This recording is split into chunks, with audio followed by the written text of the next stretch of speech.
learning Quran together.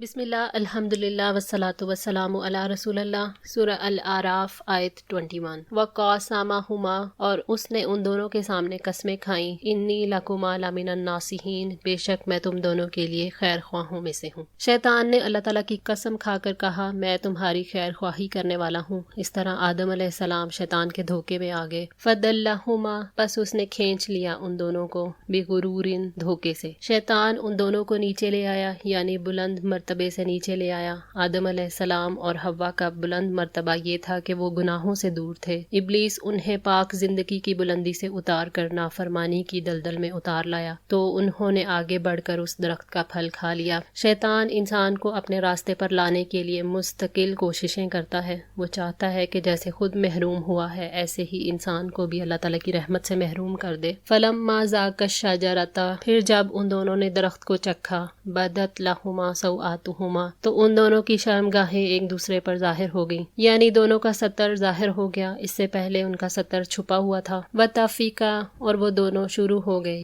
یخصفانی، وہ چپکانے لگے، علیہما من ورق الجنتی، اپنے اوپر جنت کے پتوں کو۔ جب ان پر ان کا ستر ظاہر ہوا تو وہ بہت شرمسار ہوئے اور جنت کے درختوں کے پتوں سے اپنے ستر کو چھپانے لگے۔ شیطان کا سب سے پہلا ہدف انسان کے جنسی اعضاء ہوتے ہیں۔ انسان کو گمراہ کرنے کی سب سے آسان صورت یہ ہوتی ہے کہ فحاشی کے دروازے کھول دے، یعنی اللہ تعالیٰ نے انسان میں جو فطری طور پر شرم و حیا کا جذبہ رکھ دیا ہے اس جذبے کو وہ کمزور بنا دے۔ وَنَادَاهُمَا رَبُّهُمَا، اور ان دونوں کو ان کے رب نے پکارا، أَلَمْ أَنْهَاكُمَا أَنْ تِلْكُمَا الشَّجَرَةِ، کیا میں نے تم دونوں کو اس درخت سے نہیں روکا تھا؟ أَقُلْ لَكُمَا إِنَّ الشَّيْطَانَ لَكُمَا عَدُوٌّ مُبِينٌ، اور میں نے تم سے کہا نہیں تھا کہ شیطان بلا شبہ تم دونوں کا کھلا دشمن ہے۔ اللہ تعالیٰ نے اس حالت میں ان کو ڈانٹتے ہوئے فرمایا، کیا میں نے تمہیں اس درخت سے روکا نہیں تھا؟ کیا میں نے تمہیں بتایا نہیں تھا کہ شیطان تمہارا کھلا دشمن ہے؟ پھر تم نے اپنے دشمن کی اطاعت کر کے اس ممنوعہ درخت کا پھل کیوں کھایا؟ قَالَ رَبَّنَا ظَلَمْنَا أَنفُسَنَا،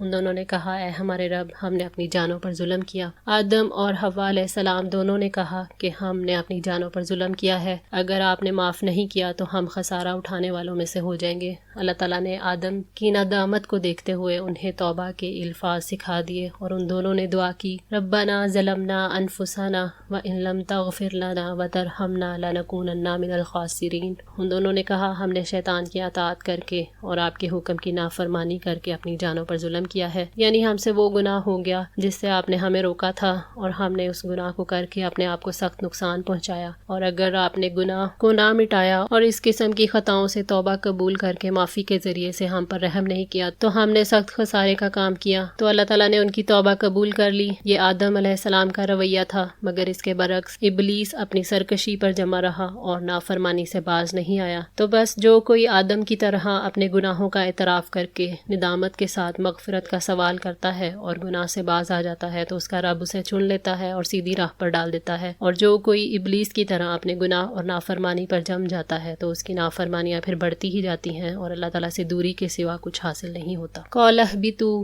فرمایا اتر جاؤ، بَعْضُكُمْ لِبَعْضٍ عَدُوٌّ، تمہارے بعض کے دشمن ہیں۔ اللہ تعالیٰ نے فرمایا سب اتر جاؤ، یعنی آدم، حوا اور ابلیس، تم ایک دوسرے کے دشمن ہو گئے ہو اور دشمنی کا یہ سلسلہ ابھی بھی جاری ہے۔ جنت سے زمین پر اتارنا سزا کے طور پر نہیں تھا، انسان کی زندگی کے مقصد کو پورا کرنے کے لیے تھا۔ وَلَكُمْ فِي الْأَرْضِ مُسْتَقَرٌّ، اور تمہارے لیے زمین میں ایک وقت تک ٹھہرنا۔ زمین انسان کے لیے ہر طرح کی ضروریات فراہم کرتی ہے۔ زمین زندہ انسانوں کی زندگی کے لیے پناہ گاہ ہے اور مردہ انسانوں کے لیے زمین کا پیٹ پناہ گاہ ہے۔ وَمَتَاعٌ إِلَىٰ حِینٍ، اور کچھ فائدہ اٹھانا ہے ایک وقت تک۔ ہر انسان اپنی موت تک اس سے فائدہ اٹھاتا ہے اور نسل انسانی قیامت تک فائدہ اٹھا سکتی ہے۔ قَالَ فِيهَا تَحْيَوْنَ، فرمایا اسی میں تم جیو گے۔ زمین زندہ انسانوں کے لیے خدمت گار ہوگی، زمین مردہ انسانوں کے وجود کے لیے پناہ گاہ ہوگی، انسان زمین ہی کا حصہ رہیں گے۔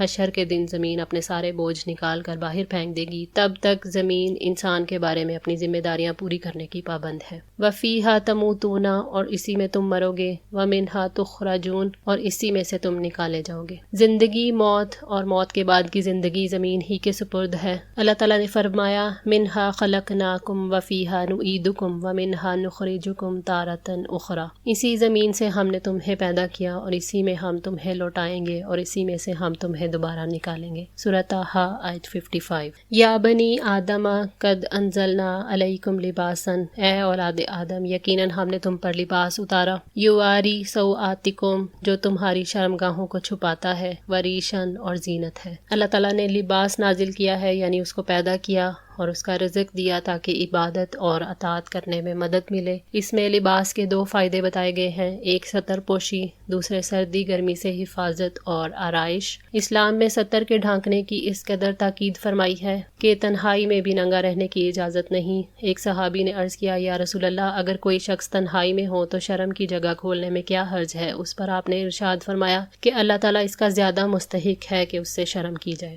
حضرت آدم علیہ السلام کے واقعے اور قرآن کے اس ارشاد سے یہ بھی بات واضح ہوتی ہے کہ ستر پوشی اور لباس انسان کی فطری خواہش اور پیدائشی ضرورت ہے جو اول دن سے اس کے ساتھ ہے، اور آج کل کے جو بعض فلاسفروں کا یہ قول ہے کہ انسان شروع میں ننگا پھرتا تھا، پھر ارتقائی منزلیں طے کرنے کے بعد اس نے لباس ایجاد کیا، تو یہ غلط ہے۔ حضرت ابو ہریرہ رضی اللہ تعالیٰ عنہ سے روایت ہے کہ نبی صلی اللہ علیہ وآلہ وسلم نے ارشاد فرمایا کہ دوزخیوں کی 2 جماعتیں ہیں جنہیں میں نے نہیں دیکھا کیونکہ وہ میرے بعد ظاہر ہوں گی۔ اول تو وہ لوگ جن کے پاس بیلوں کی دموں کی طرح کے کوڑے ہوں گے اور ان سے وہ لوگوں کو مارا کریں گے، اور دوسری جماعت ایسی عورتوں کی ہوگی جو کپڑے پہنے ہوئے بھی ننگی ہوگی، مردوں کو مائل کرنے والی اور خود ان کی طرف مائل ہونے والی ہوں گی۔ ان کے سر خوب بڑے بڑے اونٹوں کے کوہانوں کی طرح ہوں گے جو جھکے ہوئے ہوتے ہیں۔ یہ عورتیں نہ جنت میں داخل ہوں گی اور نہ ہی ان کی خوشبو سونگیں گی۔ صحیح مسلم 205۔ وَلِبَاسُ التَّقْوَىٰ اور تقویٰ کا لباس، ذَلِکَ خَیْرٌ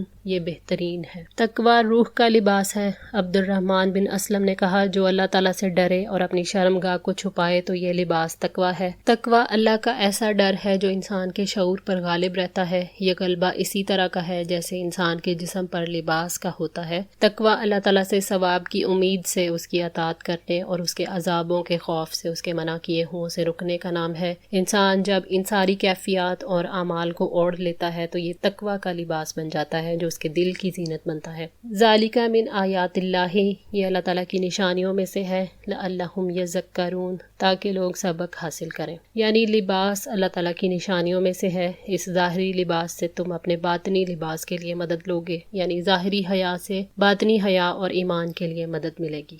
آج کے لیے اتنا ہی۔ دعا ہے اللہ تعالیٰ ہماری اس کوشش کو قبول فرمائے، ہماری غلطیوں کو تاہیوں کو معاف فرما کر ہماری اصلاح فرمائے۔ جزاکم اللہ خیر، والسلام علیکم ورحمۃ اللہ وبرکاتہ۔